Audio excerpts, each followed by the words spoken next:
Pengertian ekspor dan impor. Nah, untuk kegiatan ekspor dan impor sendiri ini sebagai faktor penentu dalam menentukan roda perekonomian di suatu negara. Nah, seperti yang kita ketahui juga untuk Indonesia sebagai negara yang kaya akan hasil bumi dan migas, jadi kita bahkan selalu aktif dalam perdagangan internasional. Ekspor merupakan proses transportasi barang atau komoditas dari suatu negara ke negara lain. Proses ini sering digunakan oleh perusahaan dengan skala bisnis kecil sampai menengah hingga besar sekalipun sebagai strategi utama untuk bersaing di tingkat internasional.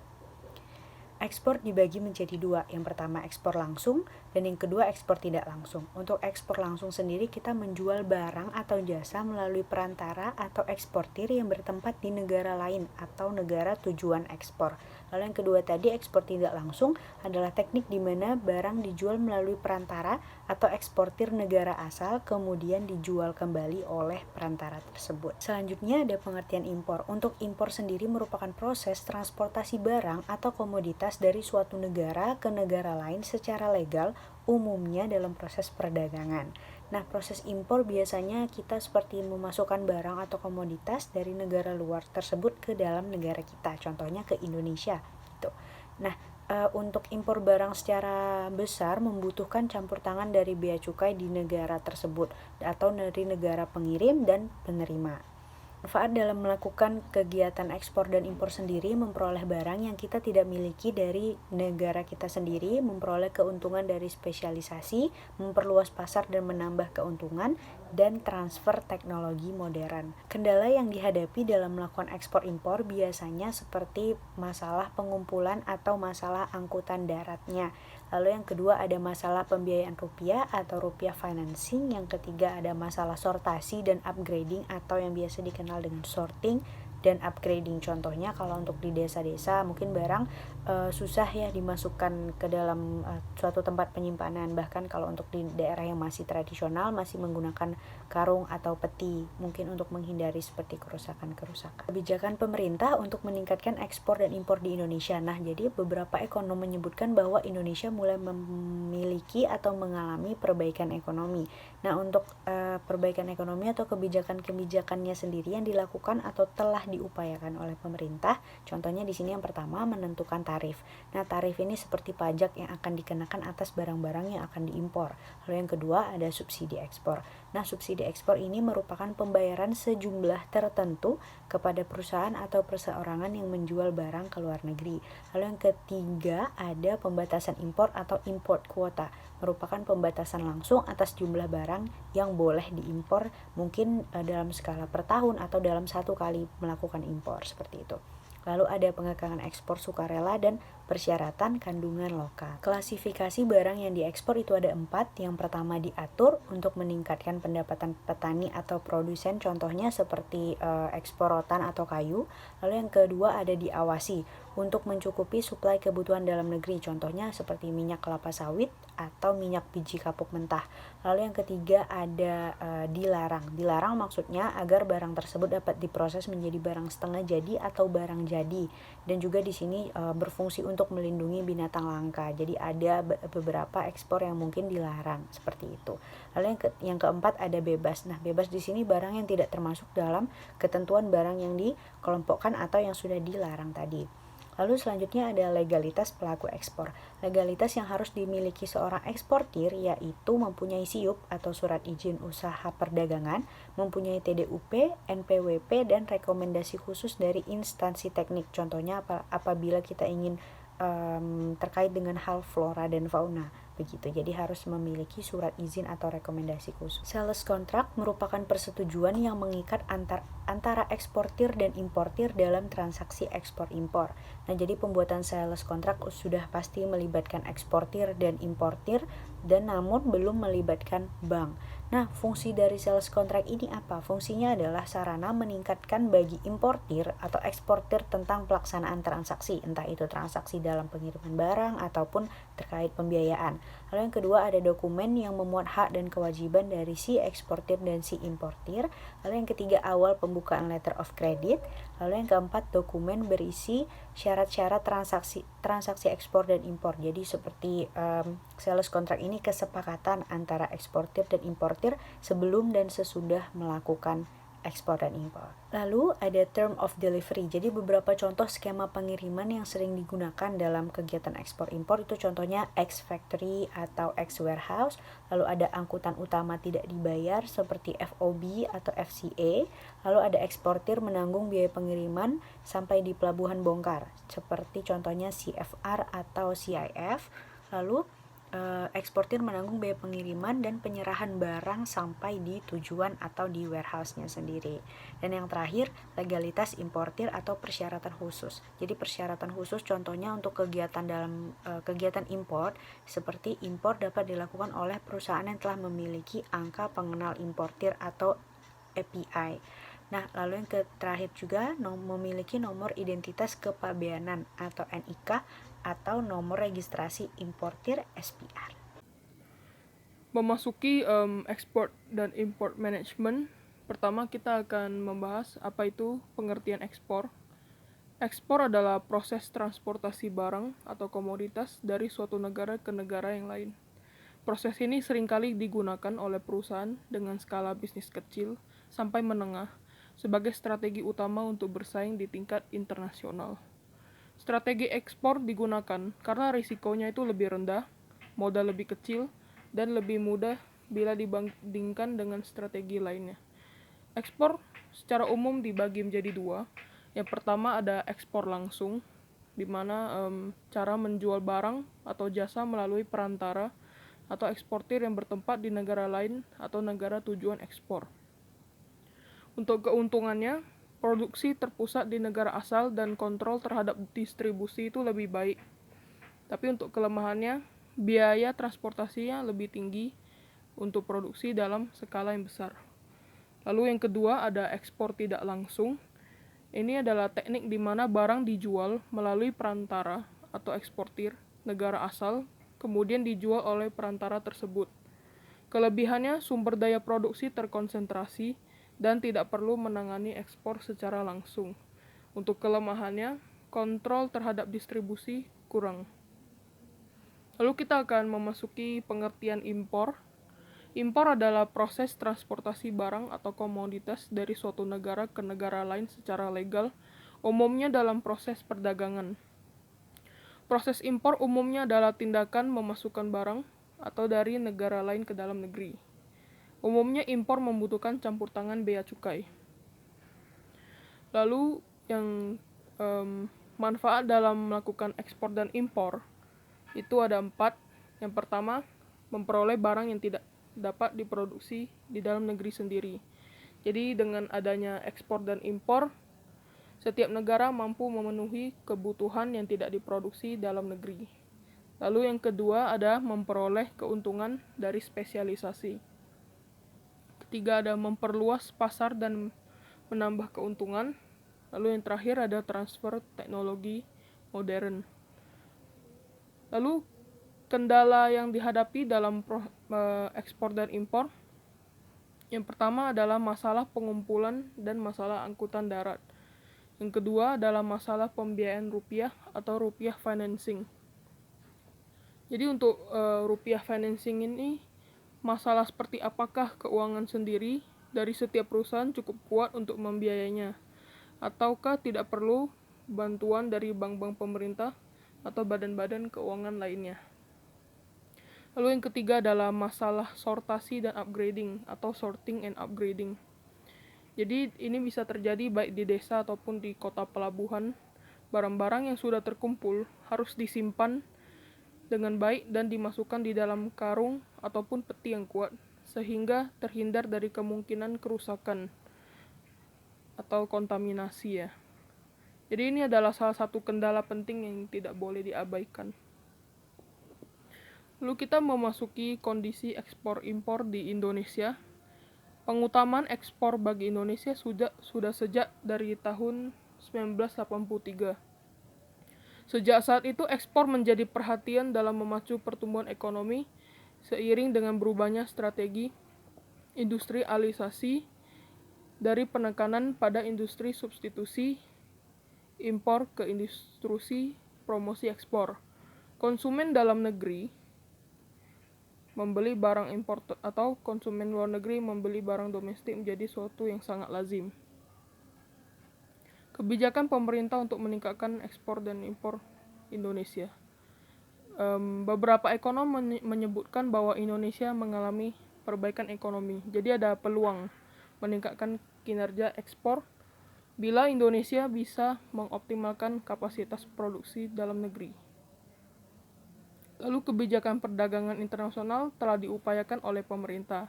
Di antaranya ada tarif, subsidi ekspor, pembatasan impor, pengekangan ekspor sukarela, persyaratan kandungan lokal. Selanjutnya ada klasifikasi barang ekspor. Ini ada 4. Yang pertama diatur. Yang kedua ada diawasi. Ketiga ada dilarang. Dan keempat bebas. Lalu selanjutnya ada legalitas pelaku ekspor. Legalitas yang harus dimiliki eksportir. Dia harus mempunyai surat izin usaha perdagangan. Lalu harus mempunyai TDUP, NPWP, dan rekomendasi khusus dari instansi teknis. Selanjutnya memasuki definisi sales contract. Sales contract itu persetujuan yang mengikat eksportir dan importir dalam transaksi ekspor-impor. Sales contract dapat terjadi melalui komunikasi langsung, internet, pameran, promosi, dan media lainnya. Lalu ada term of delivery. Beberapa contohnya itu ada ex-factory, ex-warehouse, ex-workshop, angkutan utama tidak dibayar, eksportir menanggung atas biaya pengiriman atau risiko sampai di pelabuhan bongkar. Lalu ada eksportir menanggung biaya pengiriman atau penyerahan barang sampai tujuan. Terakhir kita ada legalitas impor, persyaratan khusus. Importir mempunyai legalitas khusus yang harus dipenuhi dalam menjalankan kegiatan impor, yaitu yang pertama, impor hanya dapat dilakukan oleh perusahaan yang telah memiliki API atau angka pengenal importir. Yang kedua, harus memiliki nomor identitas kepabeanan atau NIK atau nomor registrasi importir. Saya ingin menjelaskan strategi planning yang kita gunakan untuk menganalisis PT Freeport yang telah kita kumpulkan. Secara teori, ada 2 pendekatan yang digunakan perusahaan global untuk merumuskan strategi. Yang pertama itu bottom up, down. Yang ketiga adalah beberapa perusahaan juga menggabungkan kedua strategi, yaitu bottom up dan top down, untuk merumuskan strategi perusahaannya. Nah, ada beberapa kendala yang dialami perusahaan global atau perusahaan internasional dalam merumuskan strategi planning. Yang pertama adalah minimnya informasi yang valid tentang aturan masing-masing negara ataupun pasar ataupun konsumen mereka, behavior. Yang kedua, manajemen hanya merumuskan sedikit diskusi akan action yang harus dilakukan. Maka seharusnya ada beberapa action alternatif yang dibuat jika action pertama itu gagal atau memiliki masalah.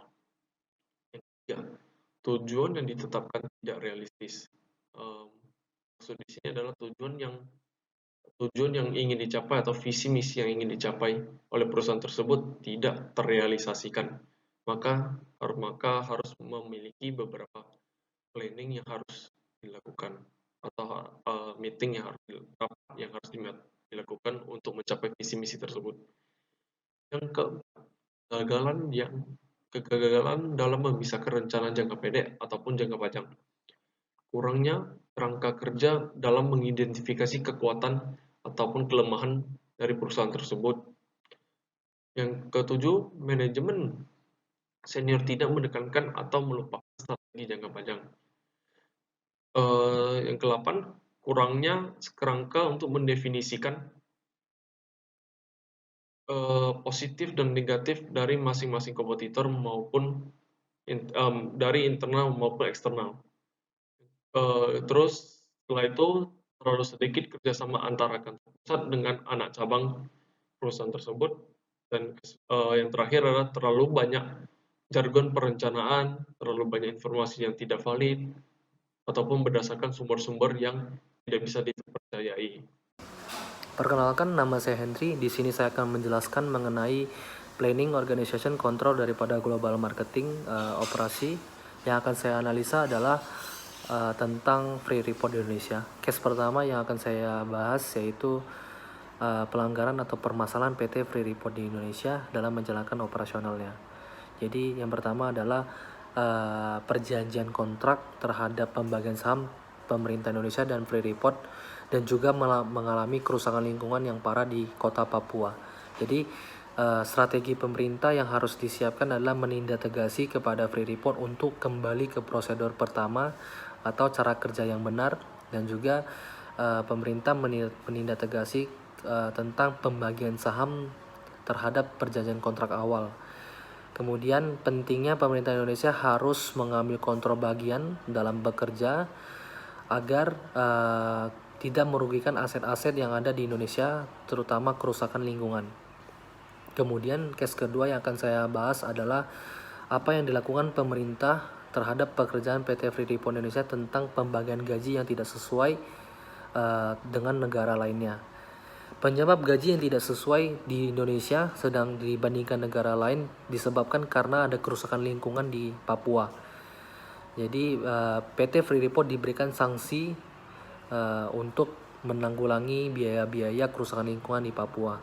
Jadi sehingga untuk mencegah hal-hal seperti PHK ataupun keributan massal ataupun pengurangan gaji, perusahaan sudah membentuk suatu organisasi yang disebut dengan Crisis Management Committee, berfungsi untuk menciptakan lingkungan kerja yang damai dan harmonis, baik eksternal ataupun internal.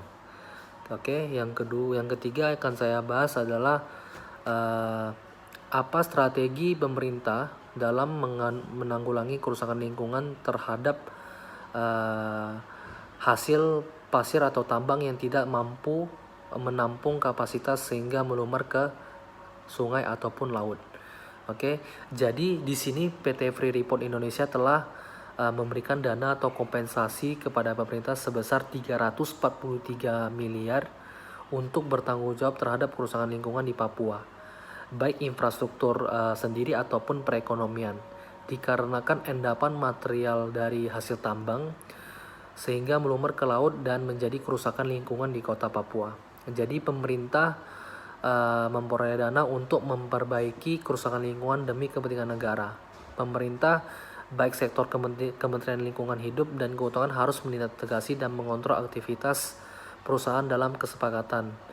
Harus sadar atau prosedur pasal-pasal yang mengatur tentang material dan batu bara untuk pembuatan pabrik biji atau waduk untuk menampung sisa tambang agar meminimalisir terjadinya kerusakan lingkungan. Ini saya akan menjelaskan sedikit tentang perkembangan Starbucks di Indonesia. Dan seperti yang kita tahu kalau Starbucks itu sangat populer di Indonesia maupun di luar negeri. Dan sebenarnya apakah ada pertimbangan khusus yang dilakukan Starbucks saat membuka toko pertama di Indonesia pada tahun 2001 dengan mitra Adi Perkasa? Dan jawabannya ada. Pada tahun 1970, Starbucks sering memesan kopi dari Sumatera, dan itu yang akhirnya menjadi pertimbangan untuk membuka toko di Indonesia. Selain itu, Indonesia termasuk emerging market di mana populasinya lebih banyak atau didominasi oleh kalangan muda, dan ini sangat cocok dengan target konsumen dari Starbucks sendiri. Dan walaupun pendapatan per kapitanya lebih rendah daripada Singapura, tetapi kesempatan untuk meningkatkan transaksi harian di Starbucks itu sangat besar karena pertumbuhannya yang cepat dan juga besar. Yang kedua, mengapa Starbucks bisa tetap eksis walaupun kisaran harga produknya dari 30 ribuan sampai 60 ribuan? Nah, jawabannya ada 3 strategi yang dilakukan. Yang pertama, ada kualitasnya. Starbucks memastikan kualitasnya yang sangat baik karena diracik sendiri sehingga menciptakan cita rasa yang khas dan unik. Yang kedua, tempat-tempat Starbucks itu dibuat senyaman mungkin sehingga menjadi zona kenyamanan masyarakat. Yang ketiga, ada go lokal, di mana memadukan unsur-unsur lokal. Contohnya seperti adanya merchandise dengan motif tenun khas Bali. Ada juga dengan gula merah macchiato. Nah, minuman ini sempat hits juga. Yang selanjutnya ada pesaing-pesaing baru seperti sekarang ada pesaing seperti kedai kopi Tuku, kopi Kenangan, dan bagaimana Starbucks untuk menghadapi kompetitor-kompetitor? Apakah ada strategi khusus? Dan jawabannya tentu ada. Nah, walaupun Starbucks sendiri sudah memiliki brand awareness yang tinggi sehingga konsumen tidak gampang untuk berubah dari kopi Starbucks ke kopi lainnya. Tetapi Starbucks tetap menerapkan strategi marketing yang disebut integrated marketing activities, yang dimana strategi-strategi yang dilakukan itu seperti menciptakan minuman-minuman baru, membuat kampanye setiap bulan, jadi setiap bulan ada campaign-campaign yang baru, dan membuat merchandise unik seperti yang tadi, yang motif kain tenun khas Bali. Nah, selain itu ada juga mengoptimalkan CRM, di mana dengan loyalty card mereka Starbucks, dan juga mengoptimalkan GoFood. Di sini saya akan menjelaskan tentang pemasaran global dan internet. Nah, kalian tahu nggak sih apa itu pemasaran global? Nah, pemasaran global ini biasa juga disebut dengan pemasaran berskala seluas dunia. Nah, jadi yang dimaksud di sini itu adalah proses untuk memfokuskan sumber daya manusia, uang, aset, serta tujuan dari suatu organisasi agar kita mendapatkan kesempatan dan untuk menanggapi ancaman dari pasar global. Peluang ini terbuka untuk semua para pelaku usaha. Nah, asalkan mereka mau terus melakukan inovasi dan kreativitasnya dalam pengembangan pasarnya.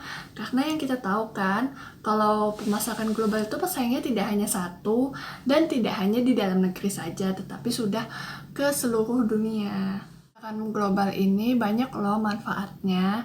Salah satunya yaitu yang pertama, untuk meningkatkan kompetisi para pelaku usaha untuk menemukan ide-ide baru dalam penjualan produknya kepada masyarakat. Nah, di sini baru kita bisa lihat mana pelaku usaha yang berkompeten dan mana yang kurang berkompeten. Yang kedua ini yaitu bertahan hidup. Apa sih maksudnya? Nah, di sini pelaku usaha itu dituntut untuk menciptakan ide-ide dan berinovasi. Nah, untuk apa? Untuk bertahan hidup dan menciptakan kehidupan yang lebih baik lagi. Yang ketiga yaitu kualitas produk yang lebih baik lagi. Nah, di sini kan biasanya kita sebagai konsumen itu mencari produk yang kualitasnya baik dan harganya terjangkau. Nah, di sini para pelaku usaha itu dituntut untuk menyelesaikan permasalahan tersebut. Nah, dengan adanya pemasaran global ini dapat memunculkan produk-produk yang baru dan yang pastinya yang lebih baik lagi dengan kualitas yang baik dan juga harga yang lebih terjangkau. Yang keempat ada pertumbuhan ekonomi. Nah, di sini bisa kita ketahui ya, pertumbuhan ekonomi ini sangat penting banget bagi masyarakat. Nah, kenapa? Karena banyaknya pemasukan yang masuk pada suatu daerah itu akan otomatis pertumbuhan ekonomi pada daerah itu berjalan dengan baik. Faktor-faktor pendorong pemasaran global. Nah, apa aja sih faktor-faktor pendorong pemasaran global ini? Mari kita simak berikutnya. Yang pertama ada perbaikan komunikasi dan transportasi. Nah, ini untuk mempermudah pengiriman produk antar negara. Kedua, ada kualitas. Nah, kualitas ini merupakan salah satu persaingan dari para pelaku usaha. Nah, di sini dengan meningkatkan kualitas yang baik, suatu pengusaha atau salah satu pengusaha itu tidak akan tersaingi oleh pengusaha yang lainnya. Kemudian yang ketiga ada teknologi. Nah, di sini teknologi itu sangat berperan penting ya bagi para pelaku usaha. Gunanya apa? Untuk menyediakan peralatan dan juga barang yang dibutuhkan. Yang keempat ada biaya pengembangan produk. Nah, biaya pengembangan produk ini merupakan sebuah dorongan untuk memasuki pasar global ya teman-teman. Kenapa? Karena nantinya itu kita bakal membutuhkan suntikan dana atau investasi. Selanjutnya ada perjanjian ekonomi regional. Dengan adanya perjanjian ini dapat mempercepat langkah-langkah dalam mengembangkan serta melakukan pemasaran secara global. Selanjutnya ada pertumbuhan ekonomi dunia. Nah, yang terakhir ada keefektifan internet dalam pemasaran global. Nah, apalagi di zaman sekarang ini kan semua sudah serba digital. Nah, jadi internet ini sangat membantu sekali dalam pemasaran secara global. Nah, dengan dibantu juga dengan media sosial seperti Instagram, Facebook. Nah, di situ kita juga dapat memasarkan produk-produk kita.